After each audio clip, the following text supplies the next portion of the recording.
ओम ह्रीं अरहं णमो जिनाणम। द्रव्य संग्रह गाथा नंबर 1। यहाँ मंगलाचरण करते हुए आचार्य भगवान बतलाएंगे कि इस ग्रंथ में हम किस चीज का वर्णन करने वाले हैं और वह किन के द्वारा कही गई है। अगर हम ये कहें ये सब कुछ हमारा है तो आप कहेंगे हमको नहीं सुनना। लेकिन हम ये कहें कि ये सब कुछ भगवान महावीर स्वामी का है तो भगवान महावीर स्वामी की प्रामाणिकता के चलते उसे सब कोई सुनेगा। बस इसीलिए क्योंकि भगवान नेमिचंद देव स्वयं छायोशमिक ज्ञानी थे, इसलिए वे कह रहे हैं कि ये ग्रंथ साक्षात तीर्थंकरों की पवित्र परंपरा से भगवान आदिनाथ महास्वामी से आया है। तो आइए मंगलाचरण को देखते हैं। एक एक शब्द का उच्चारण भी हमको स्पष्ट करना है और जीवन में उसे सीखना है। तो इसका पाठ हमने आपको डिस्क्रिप्शन बॉक्स में उपलब्ध करा दिया। रोज इसका पाठ आप सुनेंगे, करेंगे तो एक एक शब्द आपके स्पष्ट हो जाएगा। जीव मजीबम दब्बम जिणवर बसहेण जेण निट्टिठम। एक एक शब्द देखना।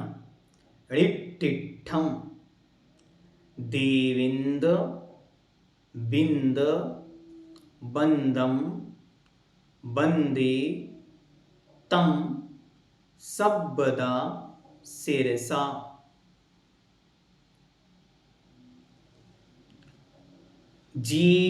जीवमजीवम दब्बम जीर्णवरवसहेण जीर्णनिडिठम् देविन्दविन्दवन्दं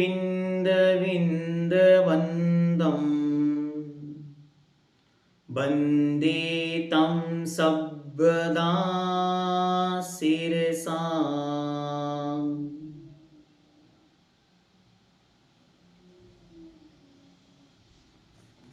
अब शब्द के अर्थ को देखते हैं। पहला शब्द है जीवम, दूसरा शब्द है अजीवम। जीव और अजीव। दब्बम, दब्बम मतलब द्रव्यम या द्रव्य। जिणवर अर्थात जिनों में जो श्रेष्ठ हैं। ऐसे बसहेण, वशहेण मतलब वृषभेण, वृषभ के द्वारा या जिनवर वृषभ के द्वारा। जेण अर्थात जो निर्दिष्टम कहा गया है। निर्दिष्ट शब्द ये हिंदी या संस्कृत में बनता है और निर्दिष्टम अर्थात कहा गया है। देव इंद बिंद बंदम, शब्द देखें। देव इंद बिंद बंदम। देव इंद्र और उनकी विंद मतलब समूह के द्वारा जो वंदनीय हैं, मतलब पूजे जाते हैं। तम उनको वंदे नमस्कार करता हूँ। कैसे नमस्कार करता हूँ? सभ्यदा हमेशा। सिरसा मतलब सिर से या सिर झुकाकर उत्तमांग से नमस्कार करता हूँ। एक एक शब्द क्लियर हुआ। अब देखते हैं इसका अन्वयार्थ या भावार्थ। कैसे लगाएंगे अर्थ? तो जेन जिन, वृषभ जिनवर जिनों में जो श्रेष्ठ हैं, ऐसे वृषवेन वृषभ ने, जीवम अजीवम जीव और अजीव, द्रव्यम द्रव्य, निर्दिष्टम कहे हैं। जो जिनवरों में श्रेष्ठ हैं, ऐसे उन वृषभ ने अर्थात आदिनाथ महास्वामी ने अथवा 24 तीर्थंकर परमात्माओं ने जीव और अजीव द्रव्य कहे हैं। वे आदिनाथ परमात्मा ये चतुर्विंशति तीर्थंकर परमात्मा कैसे हैं? तो कहते हैं वे देव इंद्र अर्थात देवता सामान्य देवों और उनके इंद्र मतलब उनमें जो श्रेष्ठ हैं उनके द्वारा उनके समूह के द्वारा वंदनीय हैं। तम उनको सभ्यदा हमेशा सिरसा सिर झुकाकर वंदे नमस्कार करता हूं। क्लियर हुआ अर्थ? पहली पंक्ति में क्या कह रहे हैं? जो वृषभदेव हैं, वृषभदेव कैसे 24 तीर्थंकर हुए वो हम आपको आगे बताएंगे। अभी मात्र सामान्य अर्थ समझना कि वृषभ शब्द है, वृषभ मतलब जो आदिनाथ भगवान है। तो जो जिन वरों में श्रेष्ठ हैं ऐसे वृषभनाथ भगवान ने जीव और अजीव द्रव्य को कहा है। वे वृषभदेव कैसे हैं? जो देव और इंद्रों के समूह से वंदनीय हैं अर्थात देवता भी जिनको मस्तक झुकाते हैं उनको मैं सिर झुकाकर हमेशा नमस्कार करता हूं। इतना विषय एकदम क्लियर, ठीक हुआ? अब आगे देखते हैं, आगे क्या कहते हैं? अब कहते हैं जो जिण, जिण कैसे होते हैं?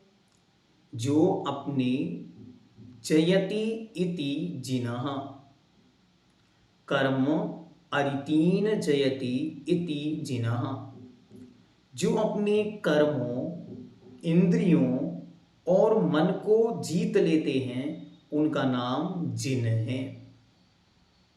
और उन जिनों में जो श्रेष्ठ होते हैं उनका नाम होता है जिनवर। वर मतलब होता है श्रेष्ठ, तो उन जिनों में जो श्रेष्ठ हैं उनका नाम है जिनवर। ठीक हुआ ये शब्द? ये बार बार आपको ध्यान रखना है आपको, क्योंकि आपसे कोई पूछ सकता है आप जैन हैं तो जैन का मतलब क्या है, तो आपको अच्छी तरह याद रखना है कि जो अपने कर्म रूपी शत्रुओं को इंद्री और मन को जीत लेते हैं उनका नाम जिन है। और जिनों में जो श्रेष्ठ हैं उनका नाम जिनवर है। और उन जिनों की जो उपासना करते हैं, उन जिनों के जो वचनों को फॉलो अप करते हैं उनका नाम जैन है। तो जिनों में जो श्रेष्ठ हैं उनका नाम जिनवर है। और उन जिनवरों में जो वृषभ हैं, अब आप कॉपी में लिख कर देख सकते हैं, शब्द लिखें वृषभ। अब जो वृषभ शब्द है वो वृषभ शब्द में पहला शब्द है वृष और दूसरा शब्द है वहा। इसको कॉपी में लिखेंगे तो जल्दी समझ में आएगा। वरा और श, वृष प्लस धन, वा भा, वृषभ। तो वृष शब्द का अर्थ होता है धर्म और भा का अर्थ होता है धारण, भरता। भरता मतलब धारण करने वाले, आगे बढ़ाने वाले। तो जो धर्म को आगे बढ़ाने वाले होते हैं वो कौन होते हैं? तीर्थंकर परमात्मा, तीर्थंकर भगवान, अरिहंत और केवली। तो ऐसे वृषभ शब्द का अर्थ 24 तीर्थंकर, अरिहंत और केवली हो जाता है। ठीक है? जो कैसे हैं? जिन अर्थात इंद्रियों को जीतने वालों में सर्वश्रेष्ठ हैं।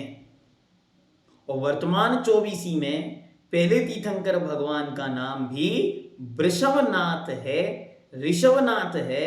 तो उनको अगर हम ग्रहण कर लेते हैं तो दोनों बातें ठीक बैठ जाती।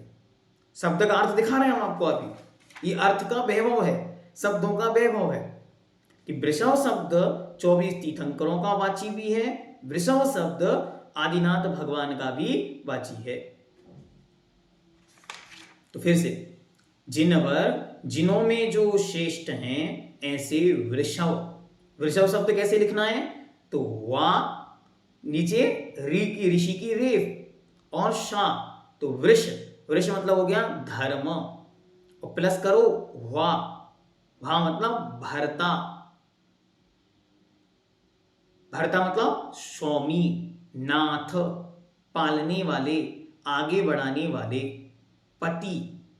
तो जो धर्म के स्वामी होते हैं ऐसे तीर्थंकर, अरिहंत और केवली भगवंत ने क्या किया है?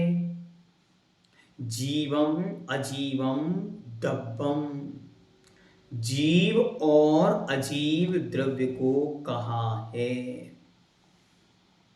हाँ, अच्छी तरह याद रखना, द्रव्य कितने प्रकार के? बच्चा कहता है द्रव्य 6 प्रकार के। लेकिन अब आप द्रव्य संग्रह में पहुंच गए, अब आप बच्चे नहीं हैं। अब आप कहोगे द्रव्य 2 प्रकार के। कौन कौन से? जीवम अजीवम दब्बम। बस 2 ही द्रव्य हैं, एक जीव में निज आत्म तत्व और एक मुझसे भिन्न अजीव द्रव्य। बस 2 ही द्रव्य हैं। फिर से, हाँ, नया विषय है, एकदम नया। अब कोई पूछे द्रव्य कितने होते हैं? द्रव्य 2 होते हैं, जीवम अजीवम दब्बम। जीव और अजीव ये 2 द्रव्य हैं। एक जीव और अजीव के 5 भेद, जिसे आचार्य आगे स्वयं कहेंगे, तो दोनों मिला के हो जाएंगे 6 भेद। तो द्रव्य कितने प्रकार के? 6 प्रकार के बन जाएंगे। मूल में कितने प्रकार के? 2 प्रकार के, जीवम अजीवम दब्बम। आगे, निड्डिठम। निड्डिठम मतलब कहे हैं। तो भगवान विश्वदेव ने जीव अजीव द्रव्य को कहा है। ठीक है। अब वो भगवान कैसे हैं, तो उनकी विशेषता बताते हुए कहते हैं जो देव और इंद्रों के समूह से वंदनीय हैं। अरे आचार्य श्री जी, आप अगर ऐसा कह देते कि वो हम सब 12 वर्षीय पाठ्यक्रम के स्वाध्यायों से वंदनीय हैं, तो दिक्कत कहाँ आ जाती? वो कह देते कि हम ये भगवान तो मनुष्यों के द्वारा वंदनीय हैं, तो कहते हैं नहीं, सुनो, मनुष्यों में तो प्रत्यक्ष ज्ञान का पूर्णतया रूप से प्रादुर्भाव उद्भव दिखता नहीं, इसलिए इन लोगों में तो कहीं से भूल भी हो सकती है। लेकिन देवता लोग तो जन्म से ही 3 ज्ञान के धारी होते हैं। वहां गड़बड़ी होने पर वे तुरंत देख सकते हैं, जान सकते हैं कि क्या गलत है और क्या सही है। इसलिए वहां गलती होने के चांस कम होते हैं। इसलिए देवताओं की मुख्यता से हर कथन किया जाता है। ठीक। अब कहते हैं देव और इंद्र। इंद्र कौन होता है?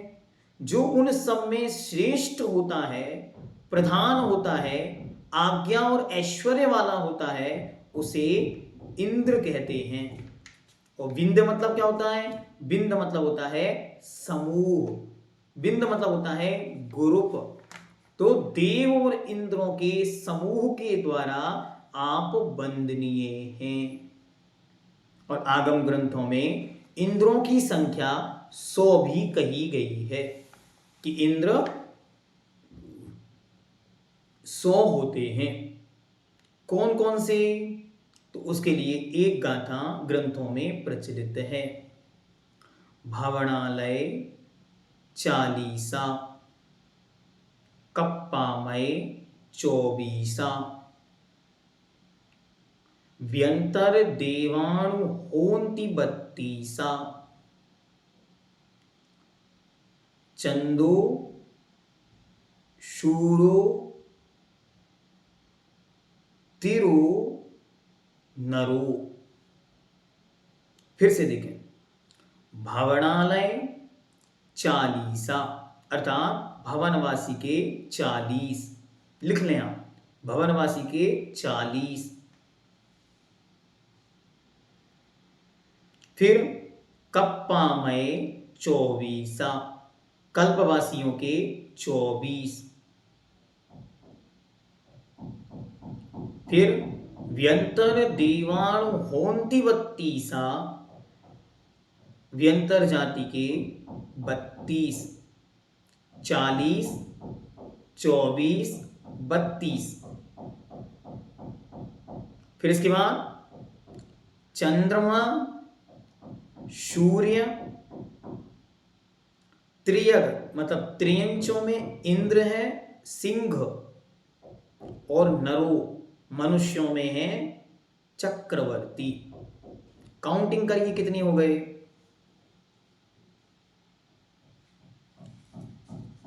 फिर से भवनवासियों के 40, फिर उसके बाद कल्पवासियों के 24, व्यंतरवासियों के 32, सूर्य 1, चंद्रमा 1, त्रियंच 1 सिंह, और मनुष्यों में 1 चक्रवर्ती।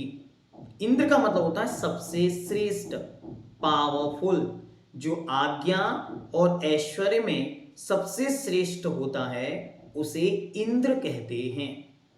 ठीक है, आगे चलते हैं। तो उनके समूह के द्वारा जो वंदनीय है, अर्थात देवता भी जिनकी वंदना करते हैं, ऐसे भगवान ने इस तत्व का, इस द्रव्य का उपदेश दिया है। हाँ, यहां वहां चलते हुए किसी सामान्य व्यक्ति ने नहीं कहा। क्या? फिर से, यहां वहां चलते हुए किसी सामान्य व्यक्ति ने नहीं कहा। यह तो साक्षात जो कौन है, देवताओं के द्वारा वंदनीय है, उनने ऐसा कहा है, उनके द्वारा ऐसा कहा है, ऐसा जानो। ठीक, चलिए अब आगे क्या कहते हैं देखते हैं। अंतिम पंक्ति में क्या कहते हैं? वंदे तम सभ्यदा शीर्षा। तम उनको, ऐसे वृषभनाथ महास्वामी को, ऐसे उन अनंतानंत तीर्थंकर अरिहंत केवली भगवंतों को सभ्यदा हमेशा, मात्र मंदिर में जाके नहीं, मात्र दिन में एक बार नहीं, हमारा तो 2 बार का नियम है, तो सुबह और शाम। हमारा तो 7 दिन में 1 दिन का नियम है, तो बस 7 दिन में 1 नहीं, सभ्यता हमेशा। क्या करता हूं? शीर्षा उत्तमांगेन, उत्तम अंग के द्वारा, वंदे नमस्कार करता हूं। कब कब? सभ्यता हमेशा। ये ध्यान रखो, जब जहां जैसे भी रहो, बस क्या करना है आपको? बोलना है। क्या बोलना है? नमो अरिहंताणम। बस सब अरिहंतों को नमस्कार हो गया। नमो जिनाणम, संपूर्ण जिनवरों को नमस्कार हो गया। कितना सुंदर मंत्र है। आपको कुछ और अन्य क्रिया करने की आवश्यकता नहीं, निशॉर्ट में आपने वंदना वहां पर हो गई। चलिए, इस प्रकार इसका अर्थ पूर्ण हुआ कि अरिहंत जिनवर को मैं नमस्कार करता हूं। वे कैसे हैं? देवों के, इंद्रों के समूह के द्वारा वंदनीय हैं, अर्थात पूजनीय हैं। कब कब पूजनीय हैं? सर्वथा, हमेशा, सभ्यदा, सभी कालों में। जब जब भी हम जीवन में उन्हें नमस्कार करना चाहें, बस तब तब उनकी वंदना कर सकते हैं। और हमें कब कब करनी है? हमेशा करनी है। जिन्हें भक्ते जिन्हें भक्ते जिन्हें भक्ते सदास्तु मे, इस प्रकार की भावना रखते हुए उनकी वंदना करनी है। अथवा तीनों कालों में वंदना करनी है। कैसे वंदना करनी है? सिरसा, मस्तक से। किसको नमस्कार करना है? जीण जिणवर वसहीण निडिठम, जिनवर वृषभ के द्वारा निर्दिष्ट अर्थात प्रतिपादित है। क्या? जीवम अजीवम तत्वम, जीव अजीव दब्बम, जीव और अजीव द्रव्य का जिन्होंने कथन किया है। इस प्रकार यह आपका गाथा नंबर 1 का पूर्ण अर्थ यहाँ पूरा हुआ। कोई भी शब्द जो अधिक कठिन है उसको आप अलग से कर सकते हैं। तो कॉपी में एक शब्दार्थ का चार्ट बनाना, उसमें एक शब्द लिखें बसहीन, सामने लिखें वृषभ के द्वारा या वृषभ देव के द्वारा। निड्डिठम, निड्डिठम मतलब कहा गया है। बिंद, बिंद मतलब होता है समूह। सभ्यता अर्थात हमेशा। और सिरसा मतलब मस्तिष्क या सिर को झुकाकर। ठीक हुआ। अब प्रश्न क्या बन सकता है? तो प्रश्न क्या बन सकता है? तो सबसे पहले तो ग्रंथ के रचयिता का नाम आचार्य नेमिचंद सिद्धांती देव। ग्रंथ का नाम द्रव्य संग्रह। द्रव्य संग्रह का मतलब जिसमें द्रव्यों का कथन किया गया, ऐसे ग्रंथ का नाम द्रव्य संग्रह है।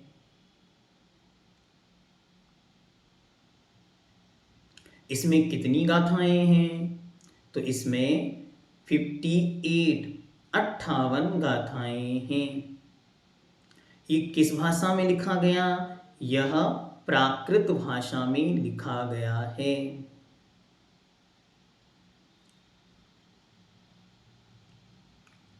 इस ग्रंथ के मंगलाचरण में किसको नमस्कार किया? इस ग्रंथ के मंगलाचरण में वृषभदेव अथवा 24 तीर्थंकरों को नमस्कार किया गया है। वे वृषभदेव कैसे हैं? ये प्रश्न है कि मंगलाचरण में नमस्कार किए गए वृषभदेव कैसे हैं? तो उनकी पहली विशेषता, जिन्होंने जीव और अजीव द्रव्यों का कथन किया है। दूसरा, दो देव और इंद्रों के समूह से वंदनीय हैं। अगला, इंद्र कितने होते हैं? इंद्र 100 होते हैं। कौन कौन से? तो अच्छी तरह याद रखना। क्या याद रखना? हाँ, गाथा याद रख सकते तो रखना, नहीं रख सकते तो आगे भी आपको पंक्ति जो दी है उसके माध्यम से आप काम चला सकते हैं।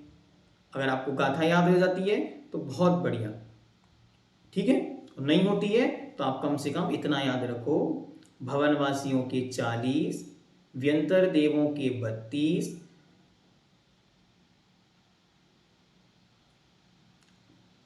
कल्पवासियों के 24, चंद्रमा 1, सूर्य 1, मनुष्य 1 मतलब चक्रवर्ती, त्रियंज सिंह 1। गाथा कौन सी है? चाहे तो लिख सकते हैं।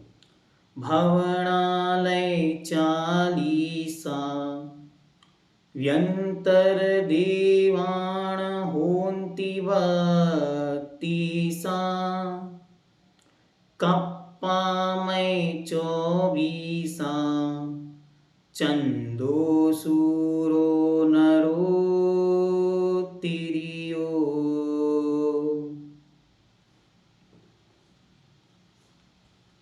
आगे, भगवान को कब कब नमस्कार करना चाहिए? उत्तर, हमेशा। नेक्स्ट, भगवान को कैसे नमस्कार करना चाहिए? तो मस्तक झुकाकर। इस प्रकार यह प्रथम गाथा आपकी पूर्ण हुई। इस गाथा से हमको क्या सीखना? हमको ये सीखना है, हम जीव नाम के द्रव्य हैं और मुझसे भिन्न अन्य सब कुछ यहाँ अजीव द्रव्य है, ऐसा भगवान ने कहा है। और जिन भगवान ने ऐसा कथन किया है उन भगवान को मैं हमेशा मस्तक झुकाकर नमस्कार करता हूँ। तो दिन की शुरुआत में, दिन के अंत में और दिन के हर एक कार्य की शुरू अंत में या हर क्षण जब हमें स्मरण आए तब हम उन्हें नमस्कार कर लिया करें।